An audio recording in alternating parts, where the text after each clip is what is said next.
Hello, and today's purpose of the day is I can begin preparing for the MCA math test and solve multi-step and compound inequalities and graph them. Let's take a look at the examples.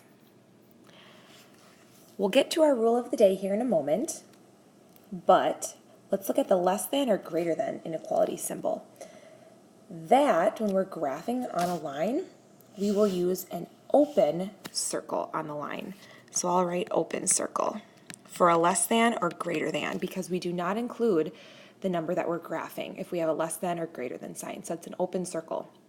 If we have a less than or equal to or greater than or equal to, that's a closed circle. So again, that means that when we graph that number, that's also included in our solution set, so we have to fill in that circle to denote that that is also an answer. Okay, let's look at solving number one, and again, we'll come back to the rule of the day. If I want to solve for x, I want to isolate my variable, so I'm going to divide by a -2. And when I divide by a -2, I have to flip the inequality sign because I divide by a negative. So rule of the day is when you multiply or divide by a negative number, you must flip the inequality symbol. So I'll here put multiply or divide by negative number, flip the inequality.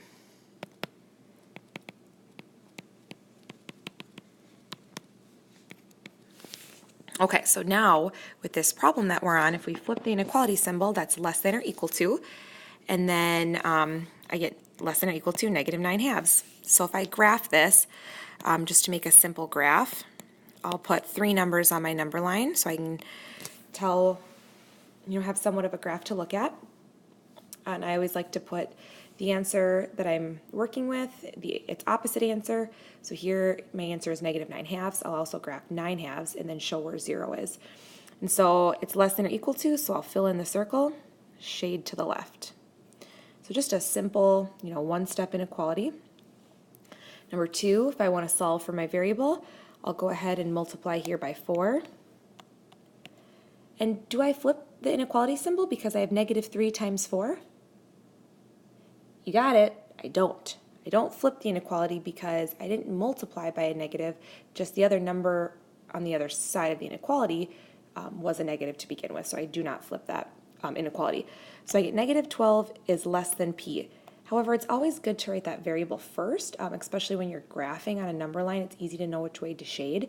You shade whichever way your arrow is pointing, your inequality symbol arrow, I should say, whichever that way is pointing, but that's only valid if your variable is written on the left-hand side. So if I flip this around, I get p is greater than -12, and that's what we want to graph. So I'll put 0, -12, and 12 on the number line, open circle at -12, and now see my inequality is pointing to the right, which means I should shade to the right, which we already know because anything greater than -12 would be obviously shaded to the right. So again, just graphing inequalities, some simple inequalities, and graphing them on a number line to start with. Okay, now let's look at graphing the union or intersection of two inequalities.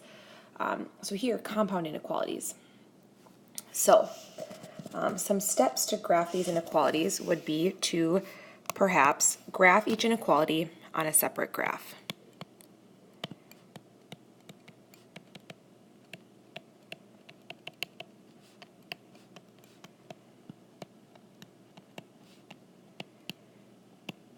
Then on the third graph, we will figure out our solution. So I'm going to put 2 on the third graph.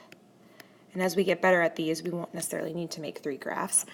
But we'll talk about if we have the word and versus the word or. So kind of more to come on that.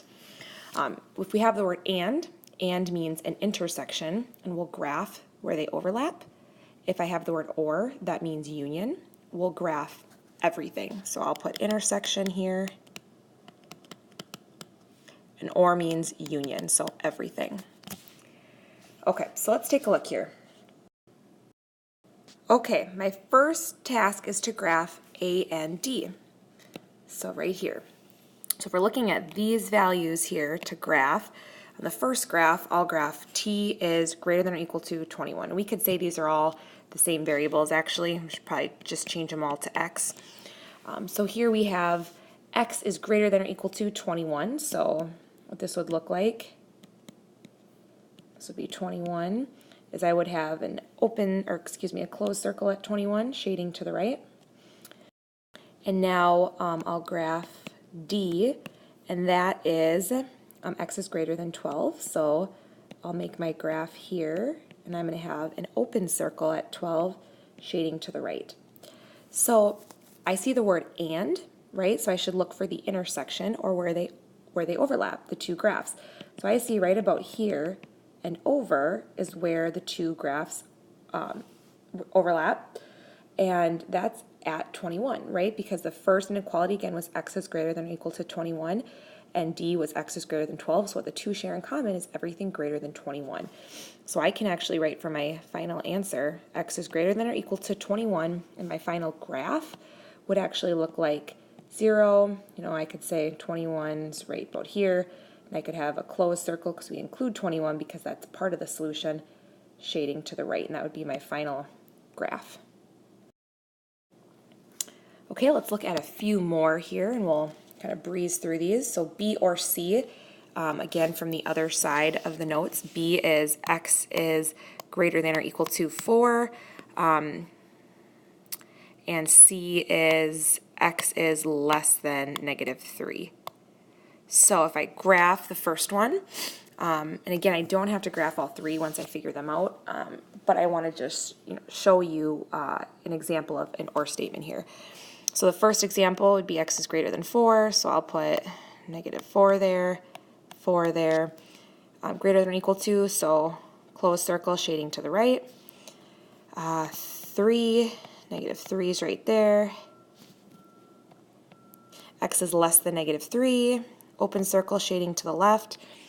Now, or statements, you should see a gap, right? And so it's either this answer or it's that answer. So shouldn't necessarily see a gap. If we did, that would be a special case scenario, and we'll talk about that in class. But, or an example of that in class if we don't have that on our notes here. And so this isn't a gap. So what I have is I actually have two different answers. My answer could be here greater than 4 or actually less than -3. So I could say here for my answer, x is greater than or equal to 4 or x is less than -3. And I just put or in my answer. My final graph, I would put both numbers on my graph, closed circle at 4 shading to the right, open circle at -3 shading to the left, and that would be my final graph. All right, let's look at the last one here, C and D. So C again was x is less than -3. D was x is greater than 12. So if we're looking for the intersection or the overlap, if I have something that's less than -3 but at the same time greater than 12, is there going to be an overlap? There won't be. I mean, I don't even have to graph them to figure out that there's no overlap. So if there's no overlap, this is actually a special case for an and statement, and this would be no solution. So my final graph would actually also be an empty set, an empty graph. All right, now let's look at solving compound inequalities and graphing their solutions.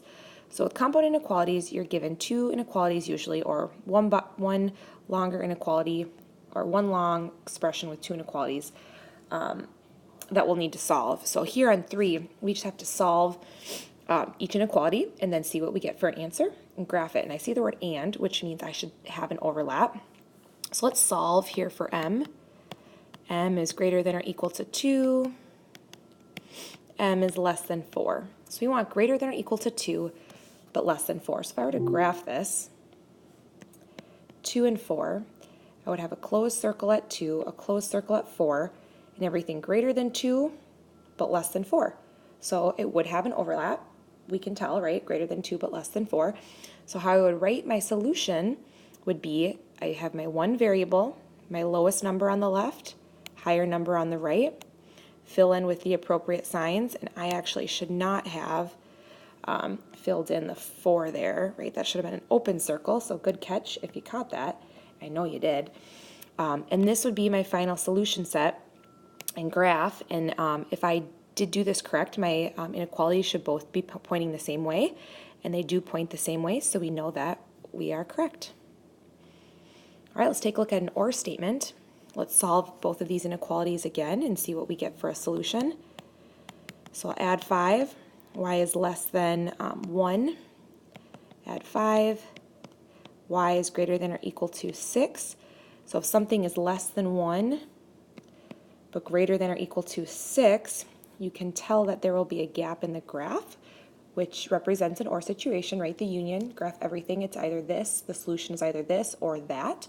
So typically there's not an overlap. So my final answer would be both inequalities with the word OR in between.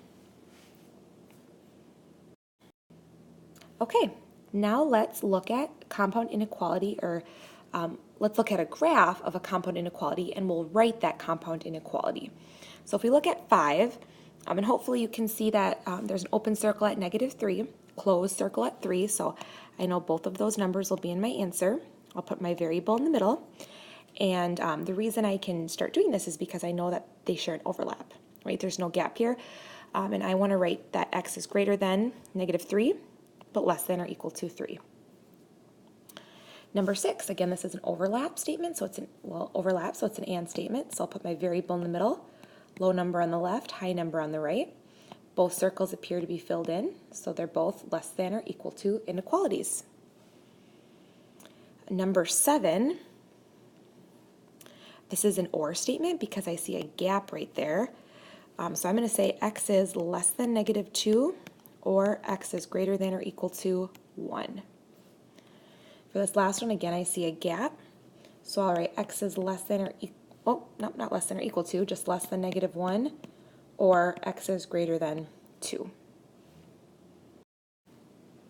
Thanks for listening to MCA Review Day 1 on some inequality notes, and be prepared in class to go through a few more examples or different scenarios and some word problems.